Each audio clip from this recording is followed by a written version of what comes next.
Welcome to Celebration Conversations. I'm your host, Sarah Taylor Young.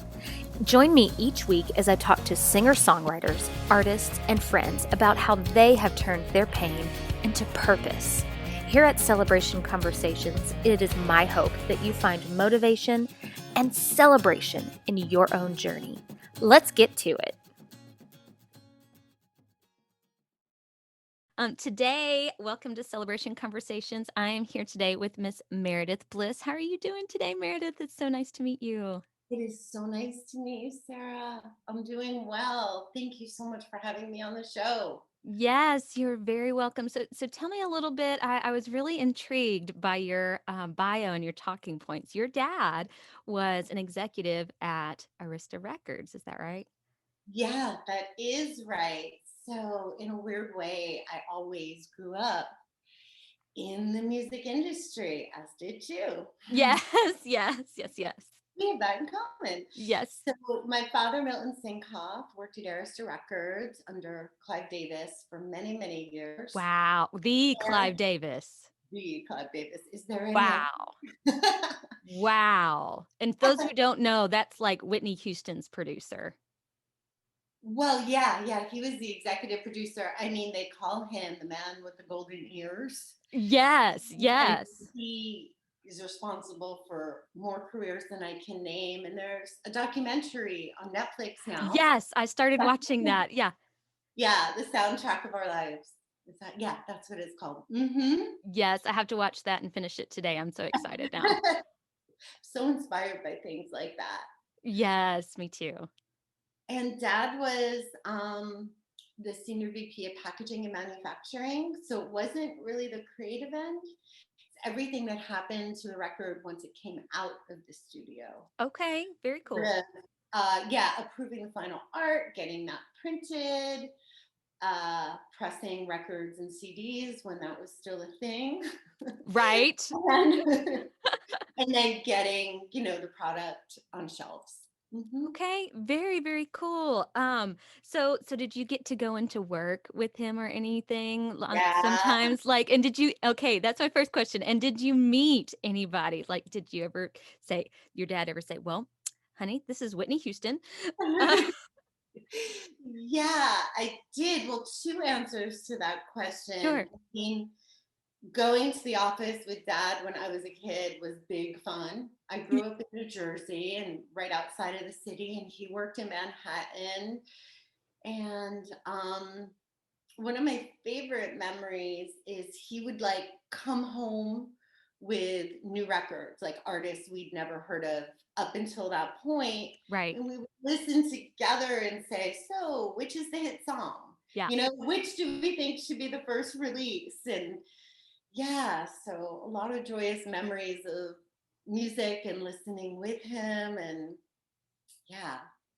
Very cool. Yeah, I kind of experienced that a little bit on my end too when I was like, my dad was in the music industry. I think when I was like 4 to I can't remember, but I remember when I was like 7 years old, he would just pop in actual work tapes. Back then, they were actual work tapes, and we would Actual tapes. yes, we would travel a lot to East Tennessee, where my family and his family is from, and he would say, Just let me know what you think about this song."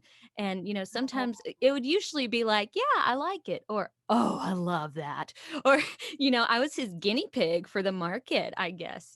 So That's so awesome. Yeah. yes, I heard Hillbilly Shoes before it became a hit. So Wow. and Don Williams, I Just Come Here for the Music. I think that was when I was 9. I was like, Mhm. I told Daddy, I said, that's a hit. And nobody wanted it at that point. So, Wow. like a few years ago, here comes Don Williams. And that was worth saving, wouldn't you say? Yeah, totally. What a great story. Yeah, I Yeah. love stories like that. And Yes. you had asked me about people. Um, Yes. Who did you get to meet while you were in Dad's office? well, it was sort of at like different points. I remember like one of my first memories was being a real munchkin, like third grade, and my first concert was Barry Manilow at Whitney Wow. City Music. It was my birthday and it was front row center. And Dad and Wow. Barry were friends, so I got to meet him a couple Wow. times. And one of my favorite stories was I don't know how old I was, but I pick up the phone. Hello, Sinkoff residence. Is Milton there? Who's calling, please? Jerry Garcia.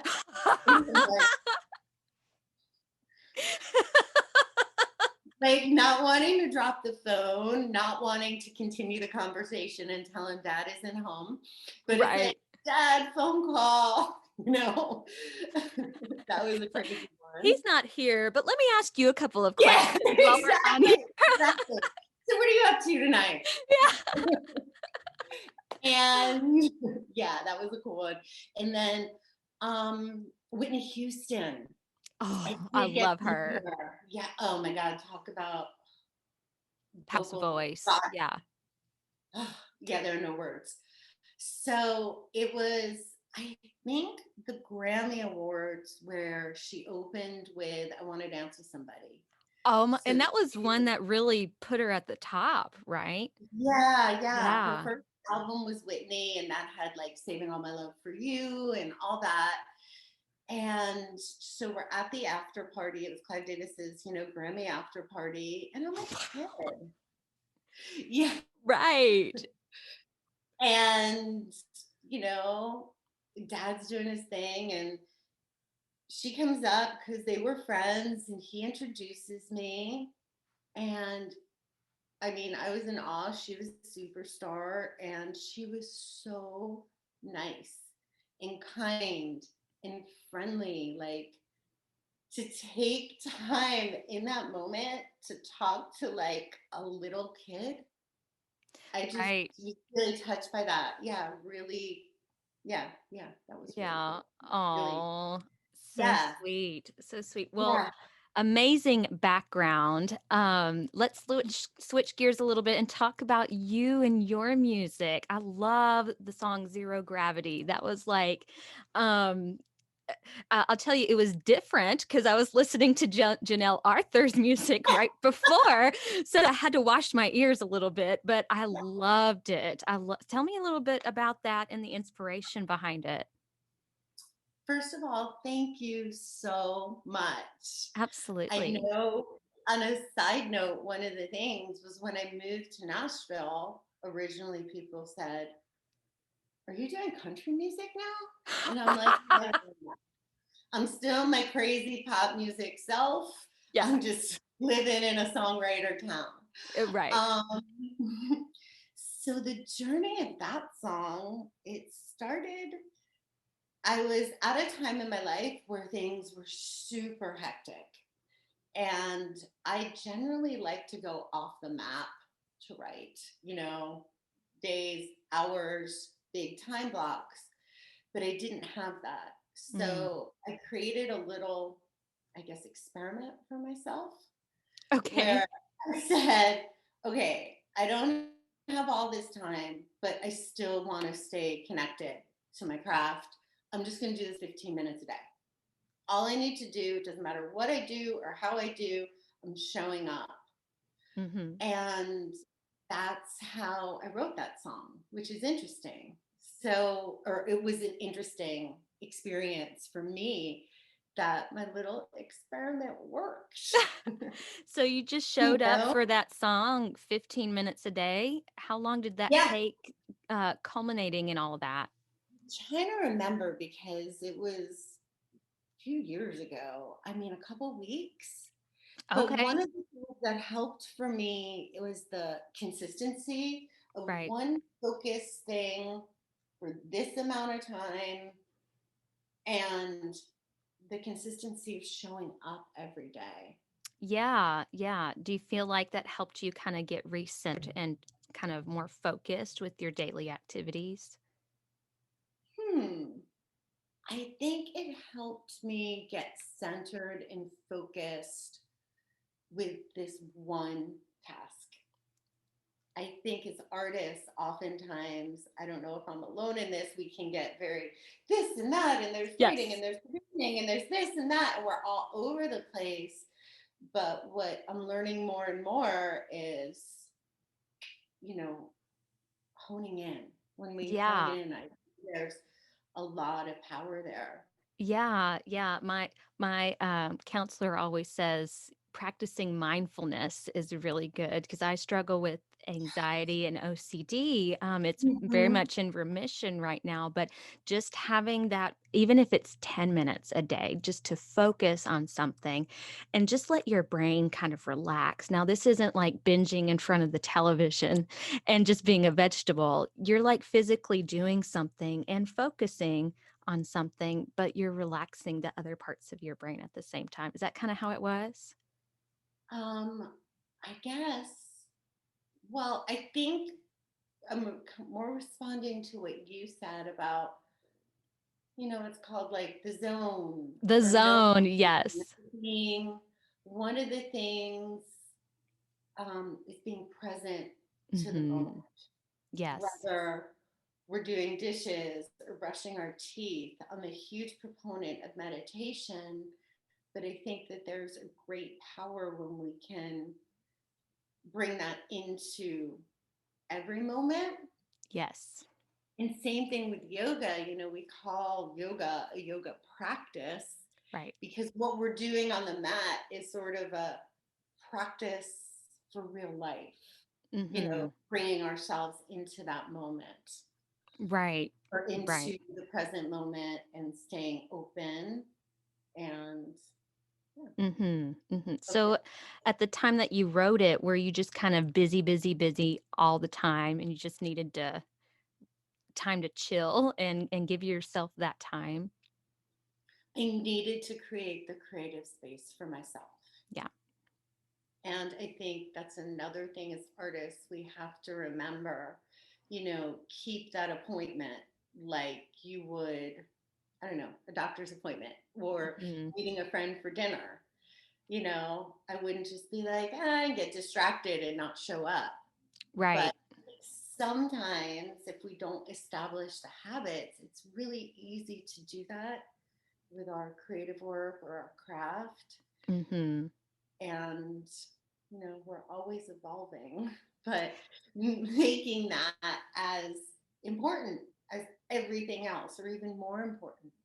Yeah, we have to take time for self-care, especially us artists who are a lot of the times wounded and need that me time, and as moms, we need that time because it's like, I don't know, moms and just women in general, we spend a lot of our time doing things for other people. And here in the South, was it that way in New York, or is it just a Southern thing? Oh, I just think it's a dynamic and a societal thing. Yeah, And with some women, I never like to stereotype across the board, but having this innate caregiver thing and remembering you have to do that with self. right. Yeah, we have to take care Because, of ourselves. yeah, of number one. Oh, so what was the overall message, behind zero gravity? What are you just trying to say to your audience? So I know that we were just talking about self care and being and all that kind of stuff. And that really also comes back to the heart of the song.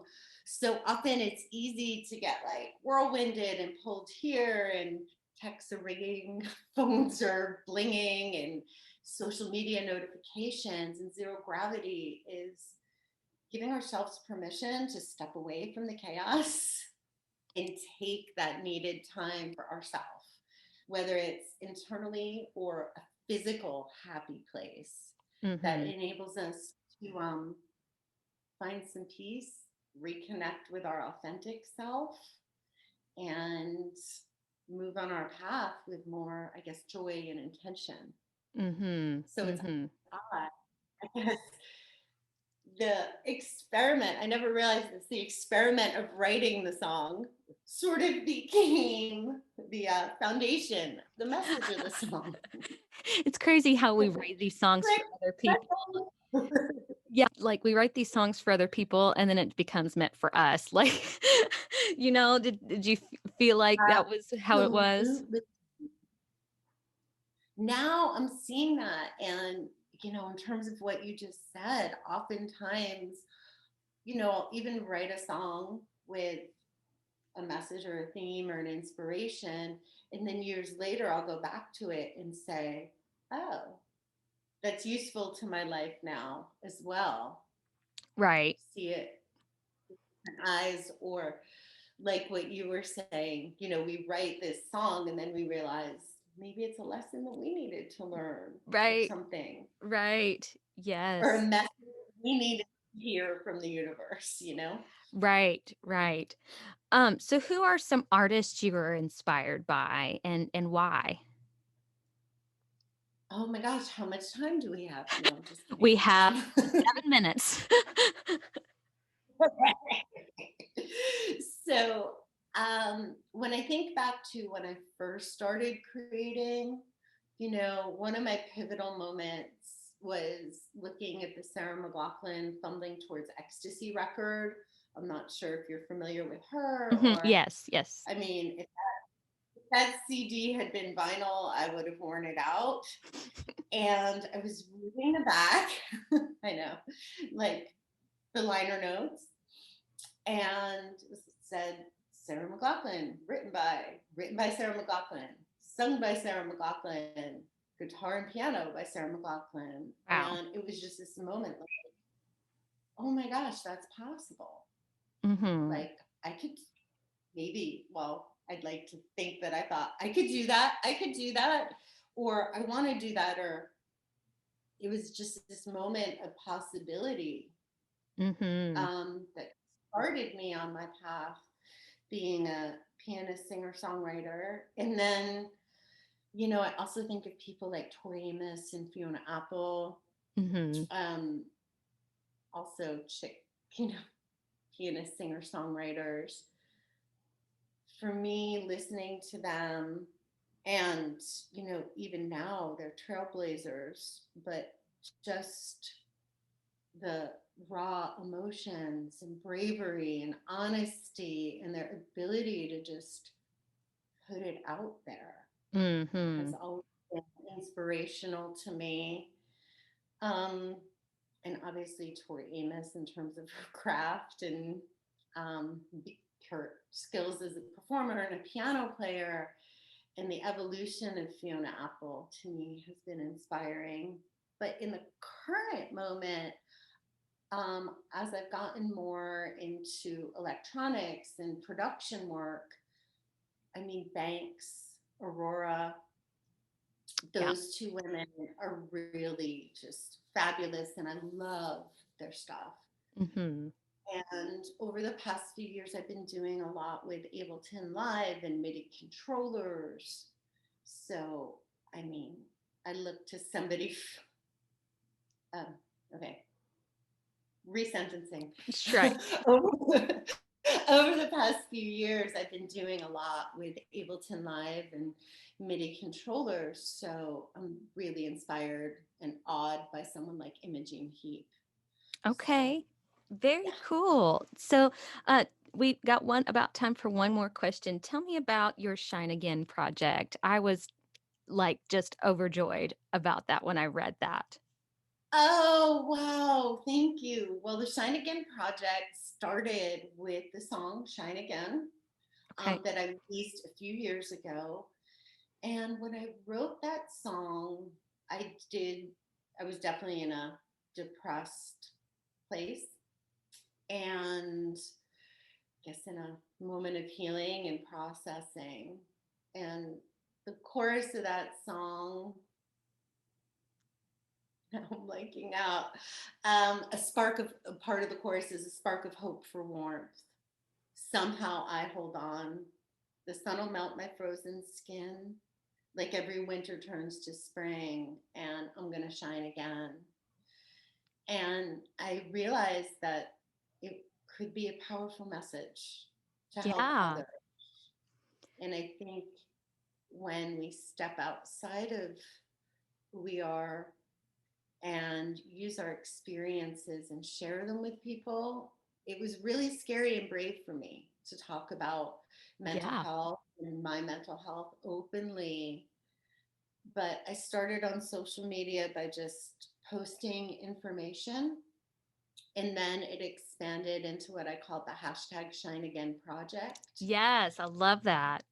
Thank you. Where I had people, people who were, struggling with mental health diagnosis, suicide survivors, or people who were in support of those they loved who had mental health challenges. And it was just talked about what they were going through, an inspirational thing. And then it ended with, and I'm going to shine again. Yes, I love that. Love that. So tell me the directions of what you have to do for the on your website. There were specific directions on Oh, there, wasn't there? yeah, Yeah. I have them. Okay. Wow. This would be amazing if you want to join us or anyone out there. Find me on Instagram or send me an email from my website. Yes. So, in essence, yeah, the exact instructions are on my site, but you just, and you can also do, it's called a selfie, and you can do an anonymous selfie as well. If you don't want Okay. to be Mhm. in the picture, you can just make the sign. So, for example, it could say, my sister struggles with depression, and PTSD or whatever the person is going through. I stand with her and I love her dearly. And I know she's going to hashtag shine again. Awesome. Beautiful. Definitely tag me, and, drop me Absolutely. a line. And I'd love to continue sharing that message of hope and inspiration for people. Yes, that would be amazing. I'll definitely have to do that probably this afternoon. I'll get to. That would be Yes. so amazing. Yes. Yes, yes. Well, we do have to wrap up. I only have the 40-minute Zoom thing, so I've gotten the warning that I'll only have maybe a minute left. But it was so Okay. amazing to talk to you and get to know Thank you. Tell us really you. quickly, where can we see all of your stuff and follow you on socials? My website is meredithblis.com. My Instagram is at Meredith Bliss. My Facebook is Meredith Bliss Music. And most of the time when I'm on social media, the best place to find me is Instagram. Okay, awesome. Well, this is Meredith Bliss. Thank you so much for being on with us. It's been an honor. It's been an honor and a blessing to talk to you too. Zero, zero gravity. I could float free.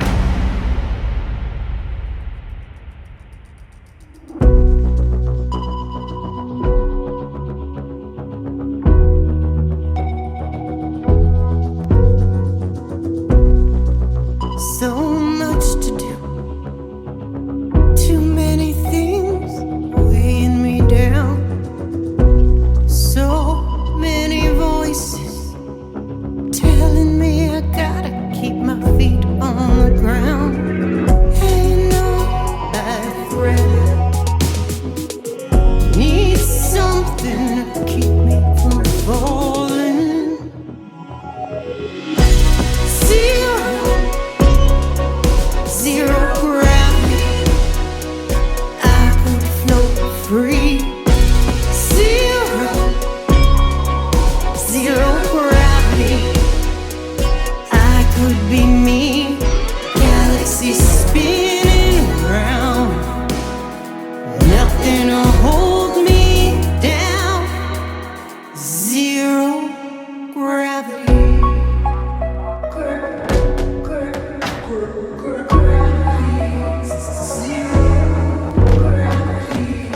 Thinking I could be fearless, give me a chance, I'll take that risk. Like a star beyond a spaceship, I'd fly